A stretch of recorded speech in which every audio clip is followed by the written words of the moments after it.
Kandidati i LDK-s për Obiliqin, Xhafer Gashi, ka dhënë dorëheqjen nga të gjitha funksionet në këtë parti pas humbjes në zgjedhjet lokale. Falenderoj secilin prej jush, edhe shumë të tjerë që s'janë prezent këtu. Meqense jemi mund me organizu, ndoshta nuk ja kemi dalë për arsye se dikun na kanë vjedhur, atëherë unë si kryetari degës së LDK-s në Obiliq e marr përgjegjësinë për humbjen dhe jap dorëheqjen nga Këshilli i Përgjithshëm, nga Kryesia e Lidhjes Demokratike dhe nga kryetari në degës. Do të jem gjithmonë mbështetës i LDK-s, ka thënë Gashi. Ai ishte kryetari i Obiliqit për 12 vjet në balotazhun poshtë nga Halil Thaçi i lëvizjes Vetëvendosje.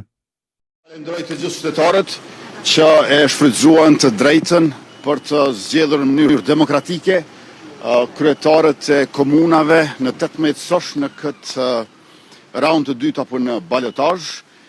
Lëvizja Vetëvendosje është hera e 4 që merr pjesë në zgjedhje lokale.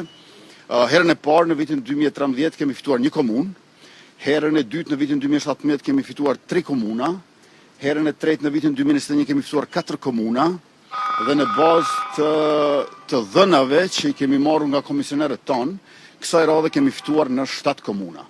Kjo është një sukses i lëvizjes Vendosje. Natyrisht që kemi synuar edhe më shumë se kaq, por më lejoni që të përgëzoj 4 kryetarët e komunave që kanë qeverisur në këtë 4 vjeçar të kaluar, Podujeva, Shtimja, Kamenica, së cilave u bashkua edhe Gjilani sonte me një fitore të madhe, por përveç kësaj është e qartë që kemi fituar edhe në Mitrovic dhe kemi fituar edhe në Fushë Kosovë dhe në Obiliq. I falenderoj kandidatët tonë, ekipet e tyre, shtabet zgjedhore dhe aktivistët tonë, të cilët kanë pasur një betejë të jashtëzakonshme, meqense në të gjitha këto raste të gjithë të tjerët janë bashkuar kundër vetëvendosjes. Pra vetëvendosja është ballafaquar me të përbashkëtën e tyre, e cila është një situatë pa precedent në historinë politike elektorale të Kosovës.